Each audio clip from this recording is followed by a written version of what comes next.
Notorious for flooding, especially on weekends like this. Hopefully not too bad right now. Let's get over to John Elliott, who's tracking all of the latest remnants of Ian for us. John. Yeah, Hoboken, it comes in and it comes down. I mean, you get heavy rain, it floods in Hoboken. You get any kind of surge or tidal impact, it floods in Hoboken. You know, Vanessa's there, and she's just being blown around now. We actually are seeing a break, but there is another batch of heavy rain on the way. It's not as big. There was a big line that pushed through early this morning, getting a bit of a break. Graduated gray out there right now, low clouds, and 54 with those gusts continuing. So this is what I'm talking about. Riverhead out through the Twin Forks, you've got that heavy rain, but that is going to continue to migrate to the east. This will impact South Shore communities. You get a break for parts of Nassau. This right now knocking on Staten Island's door, so that's going to hold together. So that means Jersey City, Hoboken, Weehawken, Secaucus, that holds together. But then there's a break after that, and we are going to see overall improving conditions. What's interesting is this breakaway moisture, and this is Ian. So all of this is connected, but it did split in two. Now, Ian, again, winds are lower around the center of what's left of Ian than what we're going to be seeing with this high building in from the north. That contributes, and then the low kicks in some wind, so that's why we're worried about the pileup effect. But then, you know, when you consider storm surge, remember when it made landfall in Florida, the storm surge was 18 feet.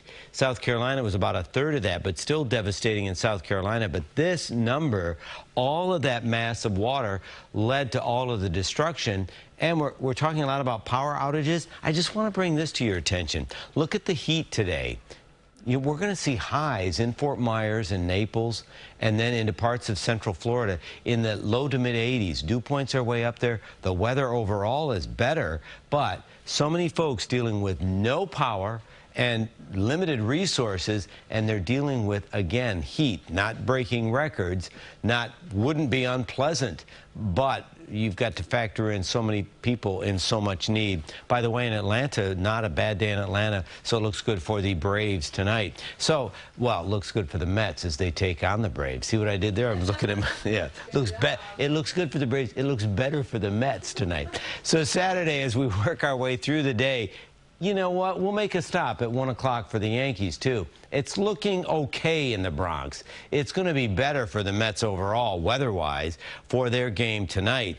But we still have to. I can hear our director, Rita. She's like screaming at me probably right now. Big Mets fan. But we are going to see a better chance for a ball game today, and then a better chance for rain tomorrow. See how this starts to percolate even tonight?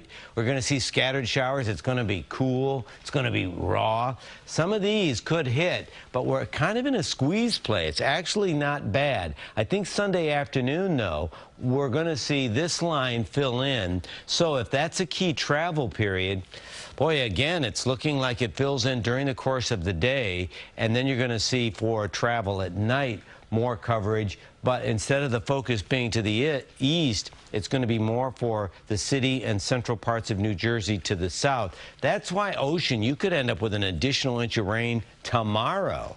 Again, we need the rain, but still, you're looking at kind of a wet way to wrap up the weekend.